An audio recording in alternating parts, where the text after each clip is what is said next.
वो पिछले एक साल में मैक्रो लेवल पर फाउंडेशन वो अल्हम्दुलिल्लाह आहिस्ता आहिस्ता बेहतर हो रही है।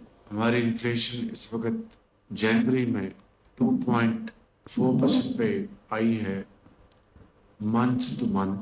पॉलिसी रेट बैंक्स का वो इस वक्त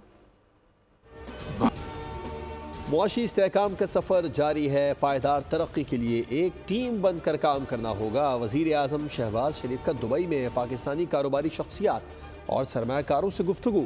कहा, हमारी तवज्जो तवील मुद्दती इस्लाहात पर है। IMF प्रोग्राम के बाद मैक्रो इकनॉमिक शोबे में इस्तेहकाम और बेहतरी आई। पॉलिसी रेट में नुमाया कमी हुई, जबकि IT बरामदात में मुसलसल इजाफा हो रहा है। जनवरी में तरसीलात ज़र $3 अरब तक पहुँच चुकी। गुज़िश्ता माली साल के मुकाबले में बरामदात में इजाफा हुआ।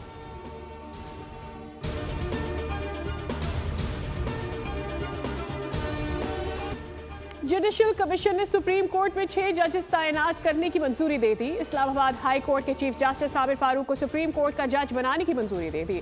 अलामिया के मुताबिक चीफ जस्टिस ने सिंध हाई कोर्ट के chief justice Shafi Siddiqui, Balochistan high court के चीफ जस्टिस हाशिम काकड़, पेशावर हाई कोर्ट के चीफ जस्टिस इश्तियाक इब्राहिम समेत सिंध हाई कोर्ट के जस्टिस सलाउद्दीन पवर और पेशावर हाई कोर्ट के जस्टिस शकील अहमद को सुप्रीम कोर्ट का जज बनाने की मंजूरी दी।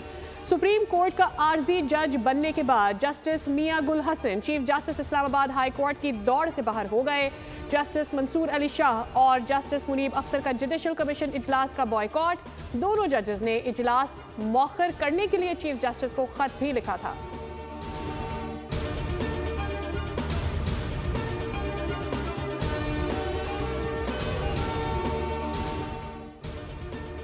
लीबिया के साहिल के करीब एक और कश्ती हादसा।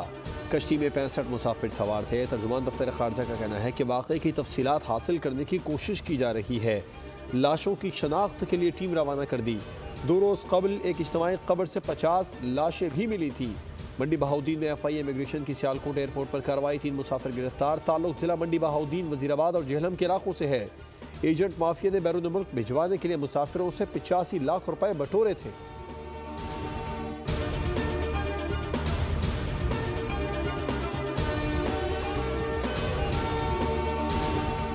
उमर साहब, फैसला यही हुआ था कि क्वेश्चन आवर में कोई नहीं होगा, उसके बाद मौका जरूर मिलेगा। जी नेल्सन साहब। इसकी मशीनरी इक्विपमेंट जो है वो पिछले बजट में वो तैयार हो गई थी, वो प्लेस हो गई है। शर्मिला साहिबा। कौमी असम्बली इजलास में अपोजिशन की हंगामा आराई। स्पीकर एयाज सादिक बोले, वक्फाई सवालात में नुक्ता एतराज ना देने का तय हुआ था।